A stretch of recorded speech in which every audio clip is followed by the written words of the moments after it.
this does is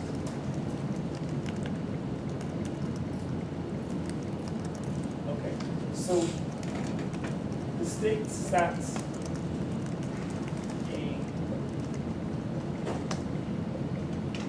guaranteed tax base.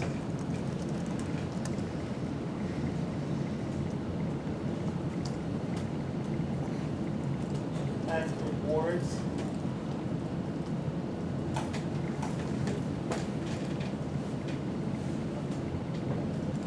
thinking such that each school district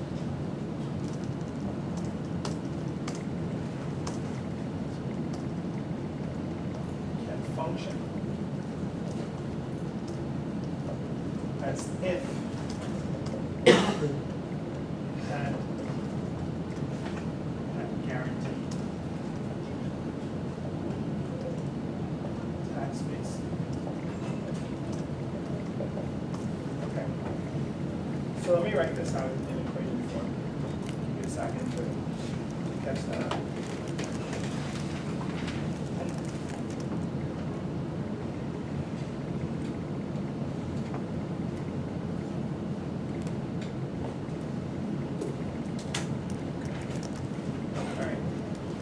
So, in this context,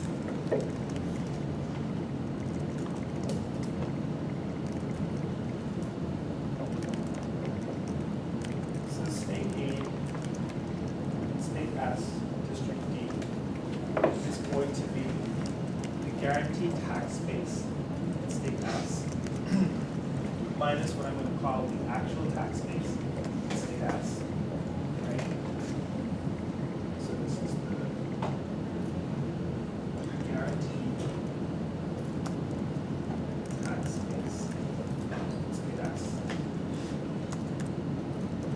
Which is being set at the state level. This is the actual tax base.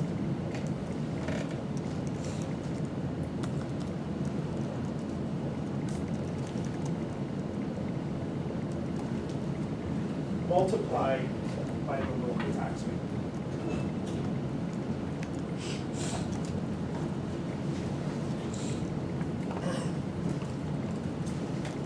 And so, what's going to happen if your actual tax base is lower than the guaranteed tax base? Are you going to get state aid or not? You will get state aid. Now what's different here is that states are going to have flexibility to set their local tax rate. And so if you set a local tax rate of 0, well, you get your state aid. Whereas by comparison with the foundation programs, the state actually is going to mandate that you have a certain level of, is going to mandate that you have a certain tax rate. And the reason why the state is going to mandate that you have a certain tax rate over here is because, well, if your tax rate was 0, then all of your state aid would be coming, all of your aid would be coming from the state, because the state is guaranteeing like a foundational level of funding per student. But here, it's going to say, look, if you have like a larger, if you have a larger tax base than the state is offering, then you're going to get no aid unless there's any kind of recapture. However, if you have a lower tax base, than this guaranteed tax base, and you raise taxes, you're going to actually get even more state aid. And so, if you're a district that wants to invest more in your schooling, but you just can't afford to do it, every time that you try to invest more by raising your tax rate, the state's going to give you more. Right? And so this is going to be overcoming the problem, one of the problems that we saw with foundational aid.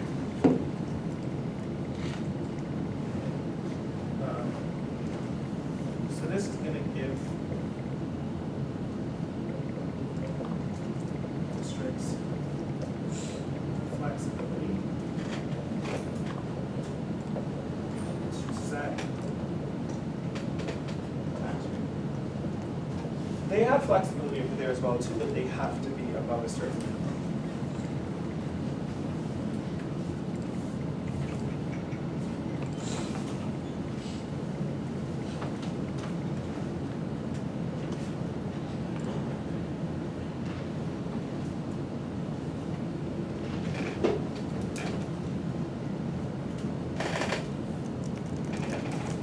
And the other component too is, so you're going to be able to get more equality, but then the states also have, like, the districts also have the ability to be able to adjust this rate too. And so that's one step in the direction of you're always balancing kind of like equality, equity, and liberty. Right? It has to have liberty because it's like it has to be constitutional. And the fourth kinds of schemes, like what they'll do is they'll have some combination of the guaranteed tax base and also the foundational aid too. And so you want to have some combination of making sure that students are receiving a minimum level of inputs, and then at the same time too, like if specific districts want to go beyond that, you want to cap their ability to do that. So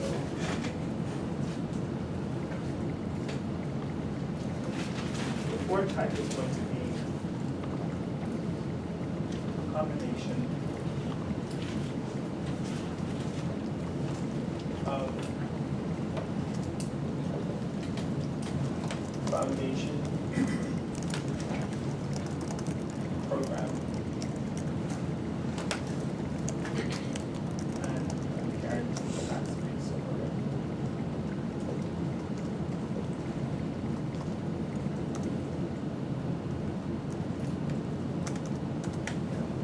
And what this is going to do is the foundation piece, like assures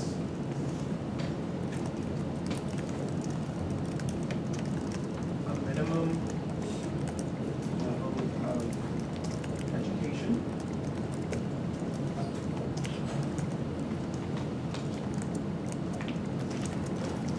and the guaranteed tax base piece.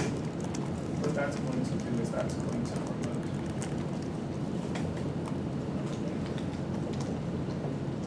equity, if schools spend beyond the foundation level.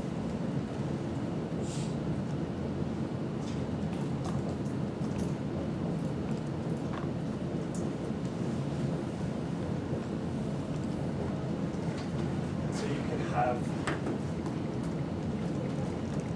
state B, state S, district B is going to be equal to, and let's define a parameter alpha, where alpha is between 0 and 1. Right? And this is going to put weights on these two. So we can have alpha foundation plus 1 minus alpha guaranteed tax base.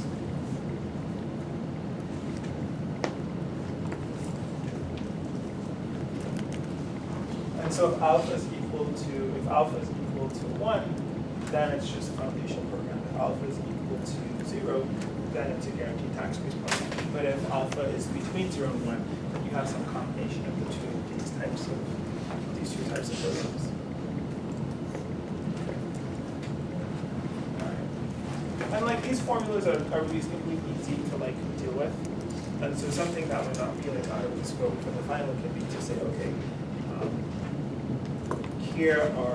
here's the tax base of a particular district or a particular set of districts. What is the state aid under a foundation program? What's the state aid under a guaranteed tax base program? What's the state aid under a hybrid program? And then talk about like what are the consequences, like compare these various programs. So that could be an example of a question that could be on the final. So if that comes, don't be surprised. Okay.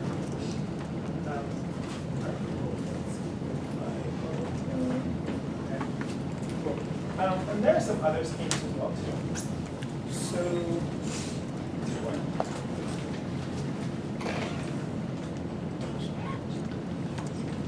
So we talked about the flat grant as the first type, but there are other things. So for example, you have matching grants. So like for every dollar you spend on education, the state is going to match that dollar for dollar or 2 for 1. They're also what are called block grants. And so these are going to be grants from the federal government to regional governments that are going to be reasonably general in terms of like what states can do with money. And then you also have conditional block grants that are going to be a lot more specific. I'll just write them up. I won't emphasize those as much, so you don't have to worry about these as much. So like, so other schemes will be matching grants.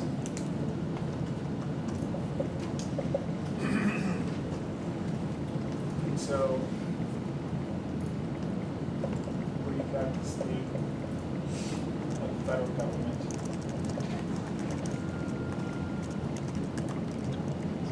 matching school district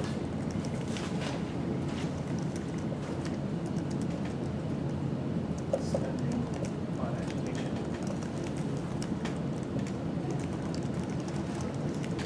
That was dollar.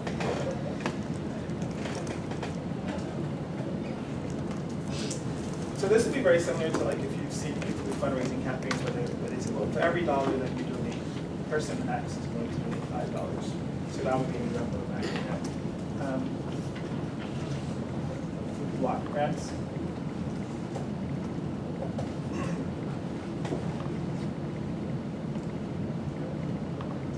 Which would be grants from the federal government.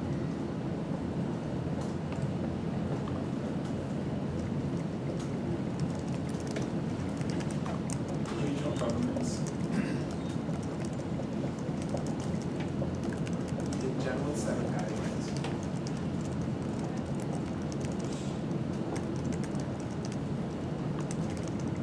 So these are going to be very broad. They're not going to prescribe exactly what this team should spend this money on. But like one of those things could be education, for example. And then you have conditional block grants.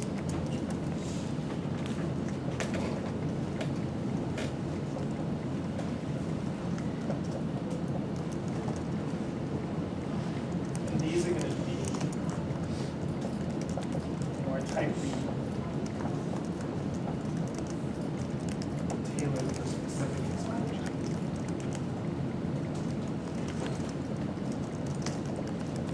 Like,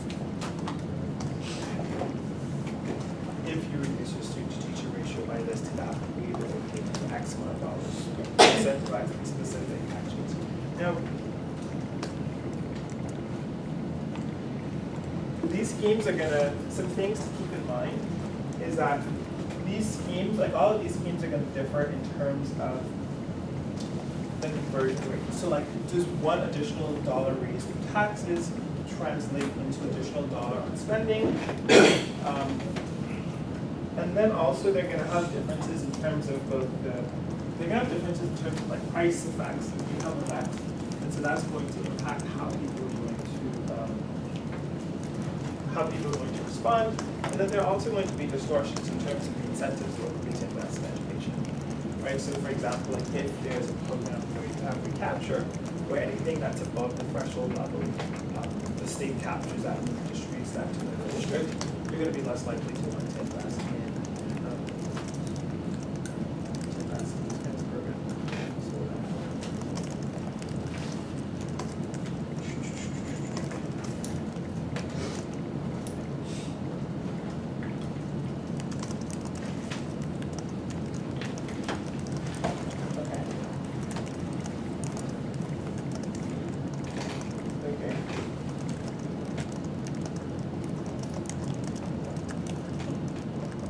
So these funding mechanisms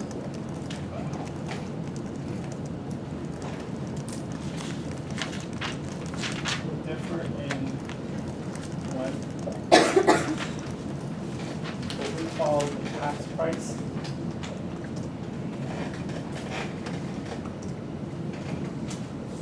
Of raising local expenditure.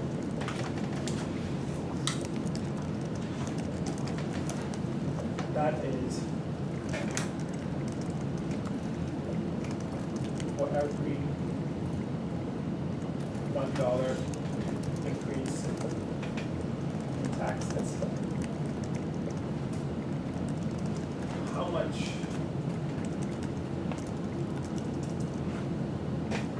of an increase in expenditure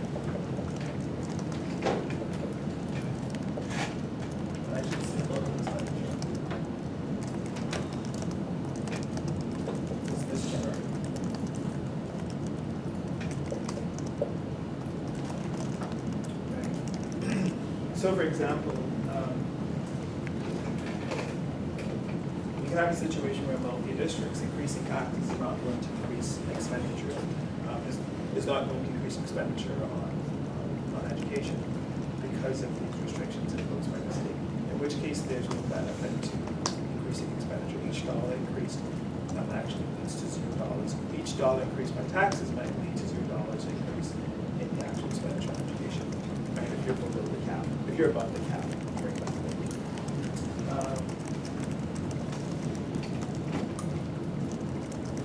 Second thing is that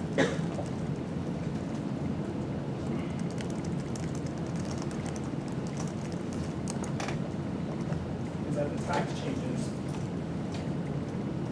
I also think that those like changes in the price of education. But not because of the substitution effects.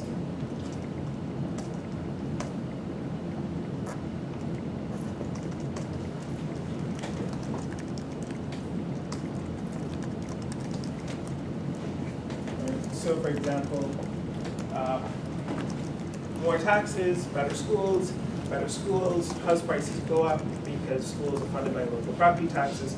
I'm richer because my house is valued at more money, right? So the quality of the schools can be capitalized into the price of my house, right? So that's one example.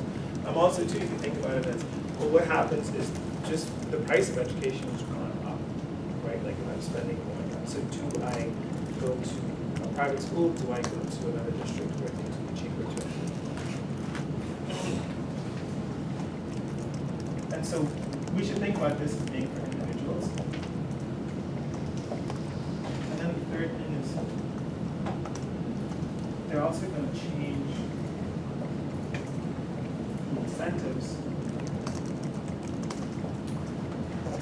of districts to raise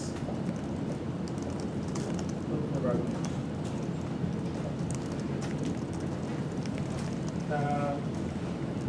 Let me give you an example of this that's pretty striking. So in Texas, there was what's called a Robin Hood program where for school districts that had local tax revenues above the foundation level, those dollars were recaptured and they were redistributed to districts that had that were below the foundation level, right? And so can you imagine what happened? So what do you think happened in those districts? Can you imagine what happened in Texas? Who wants to give a guess? The rich districts lower their taxes. Yep. The rich when the rich districts lower their taxes, so that's a direct effect. What would have been the indirect effect of that? State aid everywhere drops. Yep.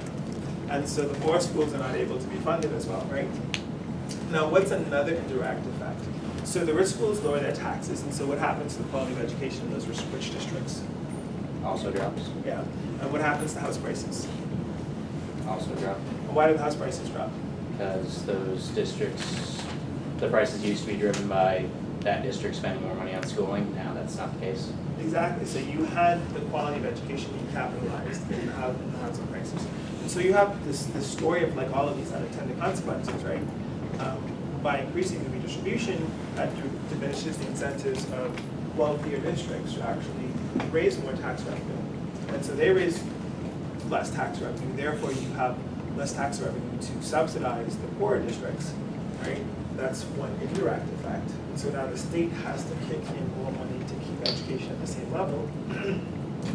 And then another secondary effect is that because school districts are spending less on education, you see lower house prices as well too. Right? So you get this evaporation of wealth. Because initially you moved into this place because it had really good schools, now that's gone, and now your house is less valuable too. And so, let me write that up here. Okay.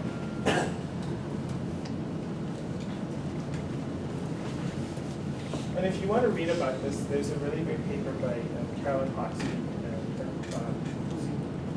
a co-author that documents this.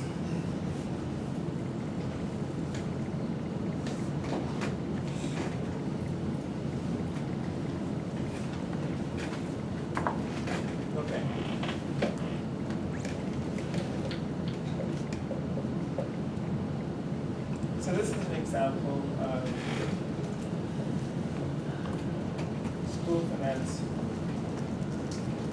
reform.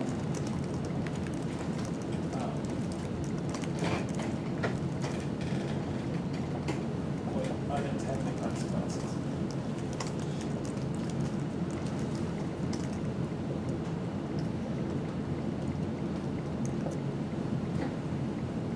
So, in 1994, Texas passed what's called the Robin Hood scheme. Everyone knows who Robin Hood is? Who's Robin Hood? Steals from the rich, gives to the poor. Exactly.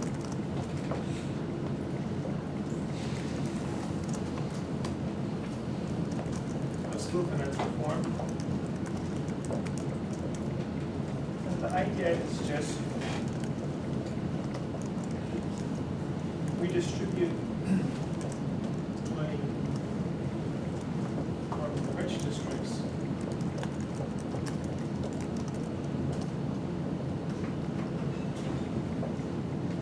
to the poor school districts.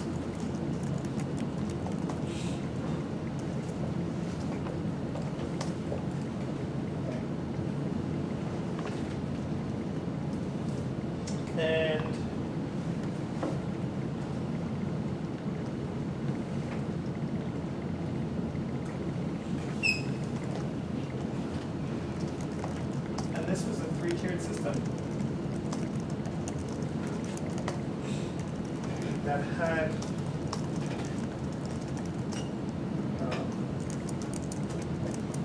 foundation aid,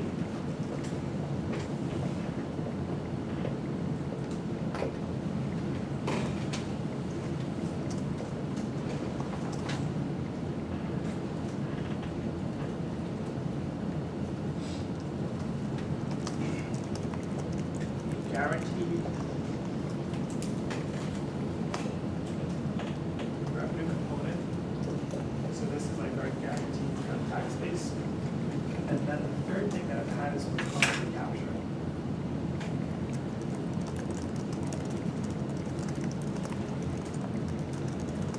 And so local revenues above the state mandated threshold is redistributed.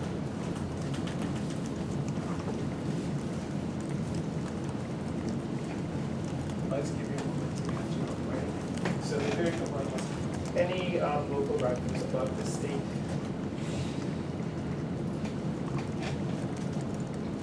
mandated threshold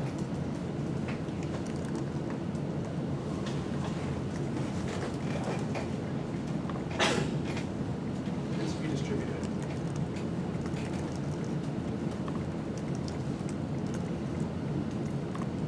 Okay. All right. So this is the system. Now the paper that studies this, you can look this up, is by Oxby and CM circulated in 2004. And this was the result of this policy.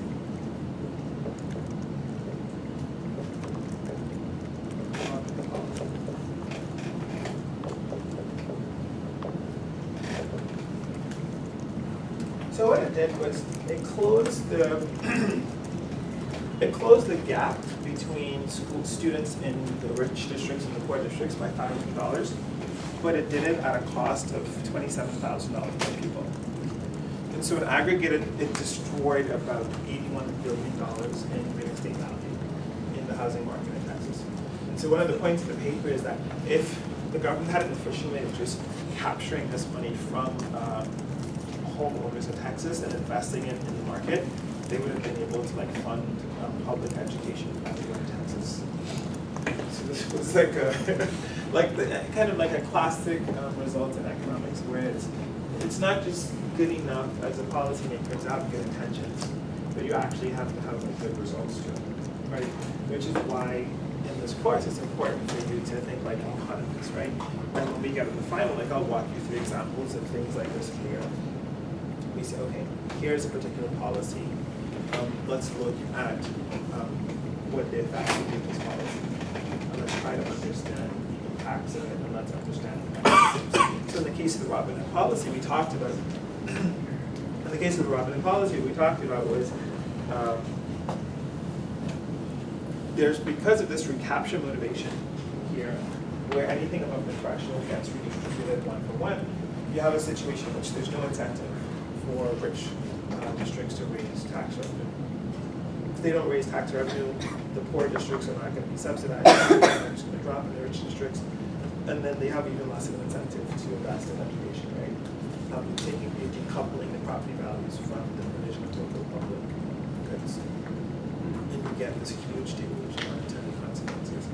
And so, when you leave this class, I want you to always be thinking not just about, well, what are my intentions, but really think, if I make a policy change, that's going to change the environment in which actors are going to be acting in.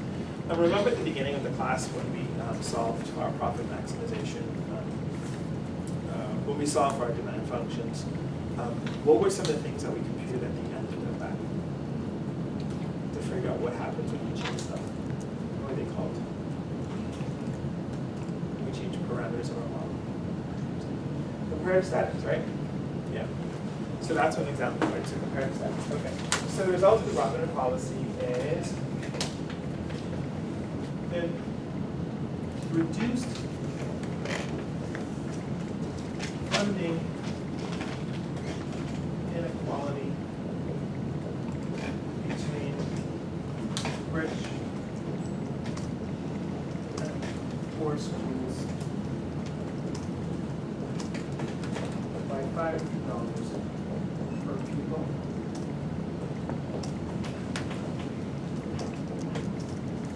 At a cost of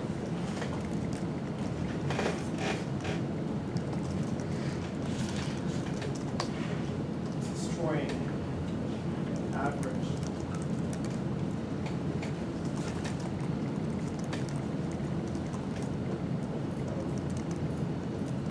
$27,000.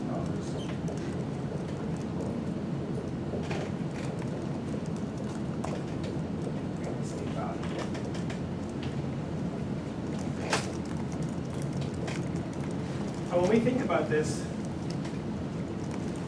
the distributional consequences of this too, because the people that really get the short end of the stick are people that don't have kids, right? And so they bought into neighborhood that was really expensive because it had really good schools, and then all of a sudden that goes away and they lose the value of that. They've never benefited from having their kids in the school. Was it a statewide program? It was a statewide program. So in fact, in 2004, this was ruled, 2005 was ruled unconstitutional, so West, Orange, Nicole, just for 11 years. I have to double check that. But so the state, so essentially what happened was the Texas State Supreme Court ruled that this had effectively set up a statewide property tax, and so it was ruled unconstitutional for that basis.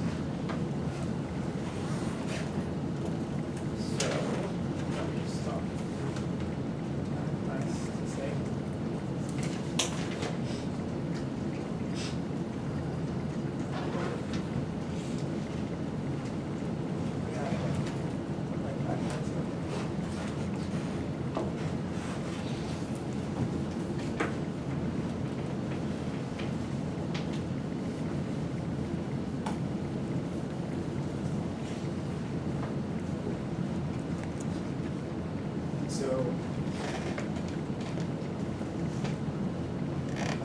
the chain of reasoning is that the redistribution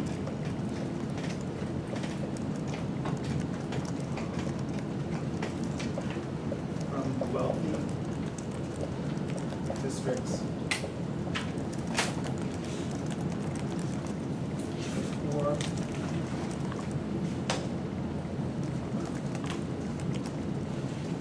districts reduced incentive of the wealthy districts.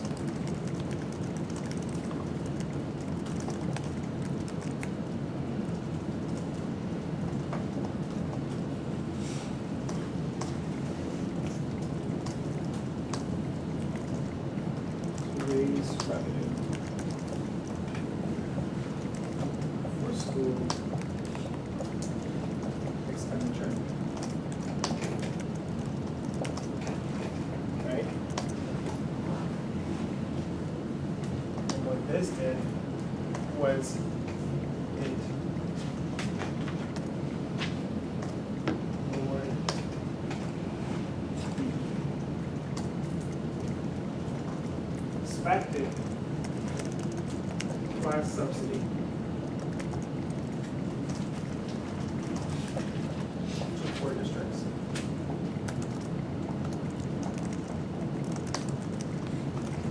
So what this means is that the state government was expecting that the wealthy districts would keep their policies being the same, but in fact, they actually started to invest less. Started to raise less tax revenue. As a result of that, there was less of this money being redistributed to the poor school districts. Lowered expected cross subsidy to poor districts, and this leads to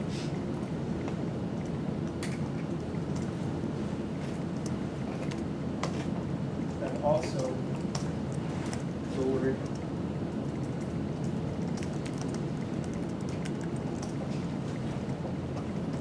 house prices because there's less expenditure on schools, which applies to house price capitalization of school.